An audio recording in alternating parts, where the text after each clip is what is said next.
Muito bem, saudações a todos. Nessa parte entenderemos sobre o uso da instrução return. Return promove o retorno de um valor dentro de um método, após o chamamento e o processamento do mesmo. É o resultado do método reportado ao código, onde ele é chamado. A sintaxe é bem simples.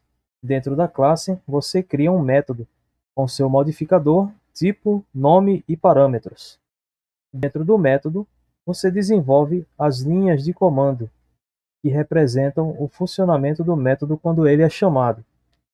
Na última linha de comando do método, inserimos a instrução return, seguido de uma variável, que será apresentada no resultado. Essa variável pode ser um dos parâmetros ou alguma variável declarada nas linhas de comando do próprio método.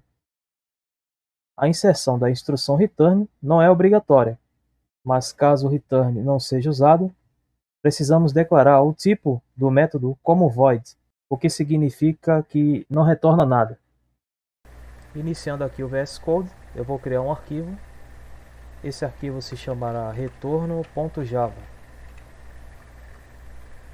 Ele representará um programa onde eu vou criar um método que retornará o valor de uma hipotenusa com a utilização da instrução return. E dentro do método main que eu desenvolver, eu vou chamar esse método já com o valor retornado da hipotenusa do triângulo retângulo. Eu vou primeiro criar minha classe, é o public class retorno. Os delimitadores da classe. Aqui dentro eu vou desenvolver o meu método, é um método de classe, é um static double medida.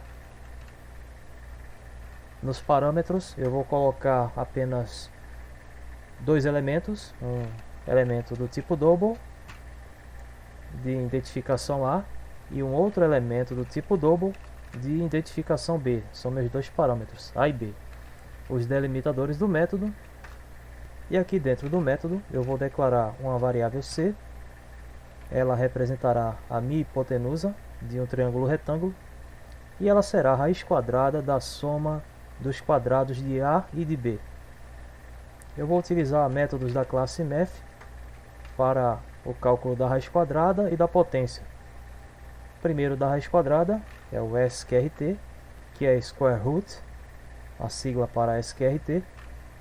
E aqui dentro dos parênteses eu vou desenvolver o cálculo das potências.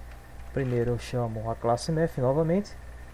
Aqui eu utilizo o termo pow, que é para power, que é potência, onde eu tenho a minha base, que é A, elevado à segunda potência, elevado ao quadrado. Ainda dentro do parênteses principal, eu vou chamar novamente math.pow, e aqui nos argumentos eu vou utilizar agora B como base e 2 como expoente. Próximo passo, eu vou declarar o retorno, é o return C.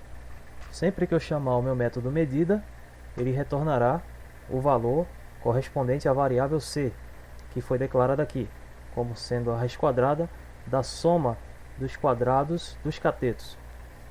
E esse é o meu método medida. Agora eu vou chamar um método main para chamar o método medida dentro desse método, assim como a impressão de resultados.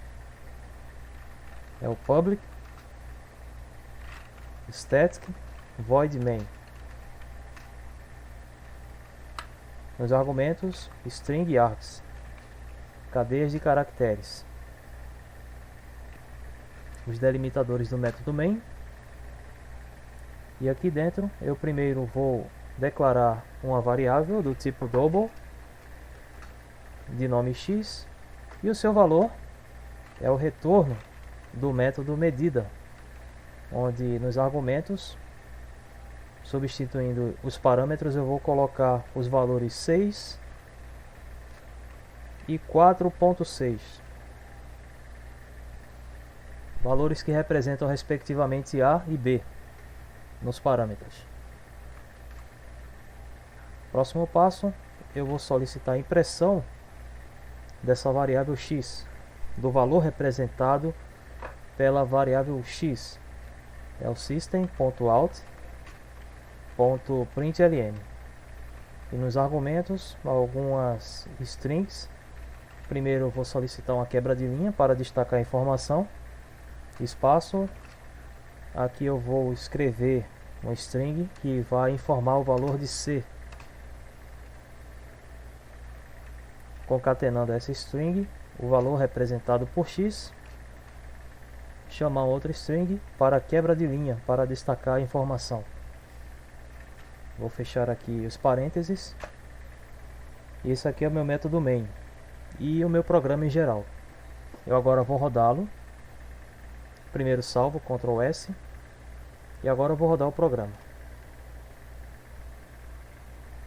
E aqui eu tenho solicitando a impressão do valor associado à variável x, onde a variável x é representada pelo valor, que é o retorno do método medida, que é justamente o valor de C, que é a raiz quadrada da soma dos quadrados de 6 e de 4.6. Se eu alterar esses valores, eu vou obter um outro valor para C, colocando aqui 5 e o valor 3. Eu vou rodar novamente o programa, e aqui eu tenho outro valor para C, que é o 5.83 e assim por diante. E eu espero que vocês tenham gostado desse vídeo e até a próxima.